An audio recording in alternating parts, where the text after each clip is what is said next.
So, for this assignment, we were supposed to critique a poem, our favorite poem growing up, our favorite poem of all time.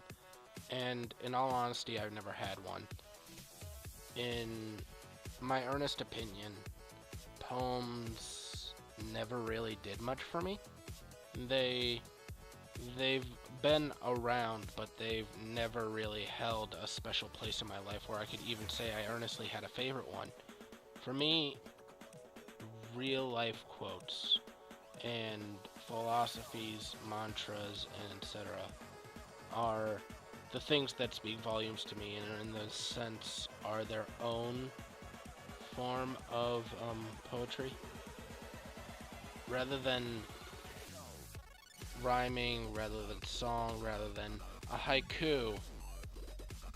The moments when people become the most real, the people that for just a second become slightly bigger than they are. Those quotes that you see during those moments to me speak more volumes than any poetry ever could. I I've read several poems, Edgar Allan Poe mostly, but nothing has ever spoken to me in the same way that a quote, a life quote from a very serious moment ever has.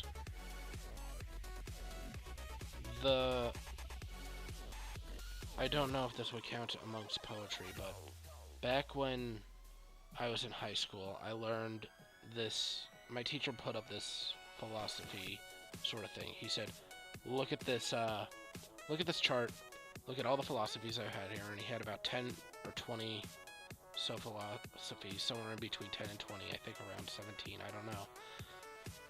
He had who knows how many up there, and he had us read through it for about, I think it was about 20 minutes, and say, find the philosophy that most fits your beliefs in real life. And I saw this one, and it spoke to me, and it said, the anger that is, the wind that is anger will blow out the lamp that is mind. And basically, the gist of it was that being angry, being upset, will make you act irrationally, will make you go in some way or another crazy, will make you do things that you'd never think of, do things that you'd never normally do. And for me, that spoke a lot. Like, at that point in time, I had believed, and I still to this extent believe, that getting angry or upset about something won't really get you far. It's an understandable emotion, but at the same time, it won't get you far, like, in the long run. Like, I know that anger is something we all experience one way or another, but acting rationally or meeting that anger with kindness would be a better solution in some ways.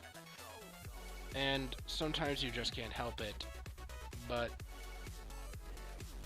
if I can, I do help it. To me, that philosophy spoke a lot to me. And another friend of mine, a friend who I talked to recently, said something along the lines of, real love is your willingness to do something crazy for the person that you are infatuated with, you know. True love is your willingness to do something unexplainable, inexplicably crazy, to go to such a length that you yourself know that you'd never go to normally for another person. And I believe he quoted it, but I can't remember who he quoted it from. And I just thought that was fairly a true statement, that love is not something that you can measure, but anger and love are sort of intertwined, and the angrier you get, or the more upset you get for a person that you care deeply about, the more willing you are to do something crazy, something that you think yourself you would never do under any normal circumstances. basically, what I'm trying to say is that